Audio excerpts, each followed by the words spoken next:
recording. Is it? Yeah, it's recording.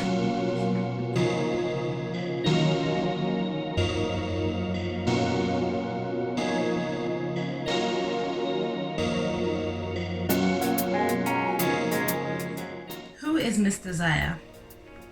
Wow, Miss Desire is just a fun-loving girl. I love fun. I love to sing. I love to entertain. I love to perform. I love to create. Like, that's just me in a nutshell. Why soca? I feel like I get this question quite a lot, but if I take it all the way back. I started singing at a really young age, around 6. And I was always on the road. I was always performing. I used to do a lot of pantomimes, a lot of stage shows, a lot of filming for BBC, a lot of filming for ITV. So I was always on the road, either performing, singing, doing something of that nature. And you know, at that age, you kind of sing what you see. So it was a lot of pop music, R&B, gospel from church. So that was me for like a long while. But every summer I used to go to Barbados as soon as school was out. I used to be there. I mean, my cousins, you know, as you do, young, enjoy the festivities of crop over. And I remember going to Cobbler Pot. Like, that's really showing my age because Cobbler Pot doesn't even happen anymore. But I remember going to Cobbler Pot, and I kid you not, I stood in awe.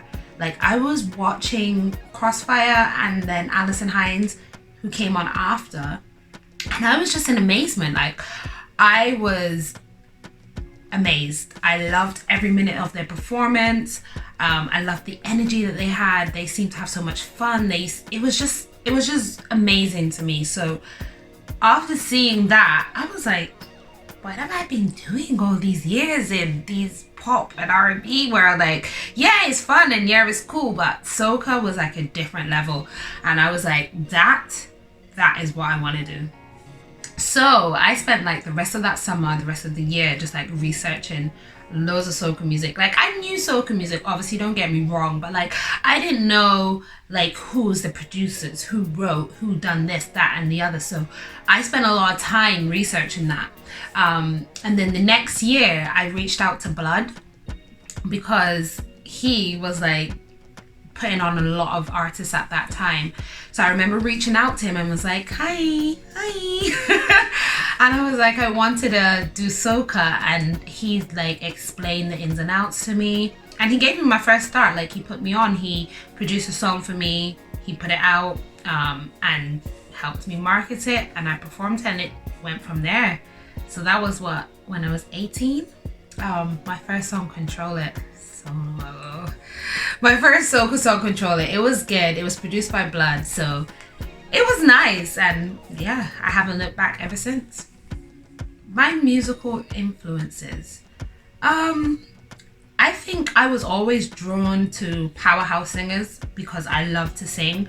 So I grew up listening to Whitney, to Mariah. When I got a bit older, then Beyonce came on the scene, and I was a Beyonce fan. And now I'm really into the likes of Rihanna. I really love Justin Sky.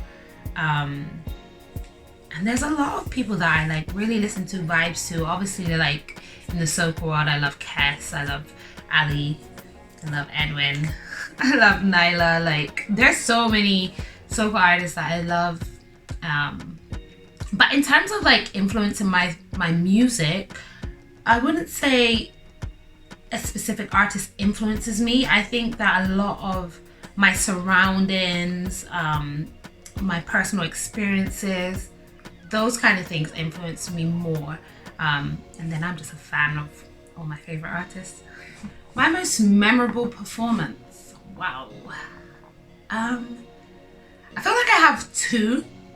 The first one was opening for Kes when he done Tuesday on the Rocks here for the first time. And I will never forget that performance. It was in the Indigo 2. It was full band. Like, it was epic. I had the best time on stage. And I was also filming a show for Channel 4. Yeah, I was filming a show for Channel 4 at that time also, so I felt like a little superstar. I'm not even gonna lie, because I had Channel 4 following me around to all my rehearsals and stuff like that and filming the show, and I was like the opening act for like one of the biggest bands.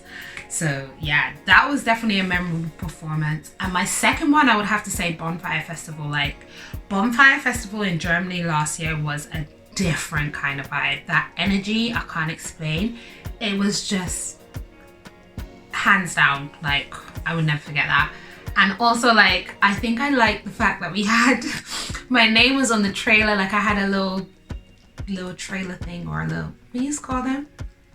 Yeah, I had a little trailer with my name on it. So I felt real good that day. I felt real good. Oh, the 3 to 5 year question. Knew it was coming. In 3 to 5 years, I think, in 3 to 5 years, I definitely would like to get that song. I mean, I'm an artist. I love to sing. I love to perform. I love to entertain. And I will always love doing it just for doing it, because it's in my heart. But as an artist, we always yearn for that song. You know, there's always that song that puts you on the map, that solidifies you as an artist. So in the next 3 to 5 years, I'll definitely like one of those. And I also would like to just continue performing all over the world, expanding my brand and expanding my businesses.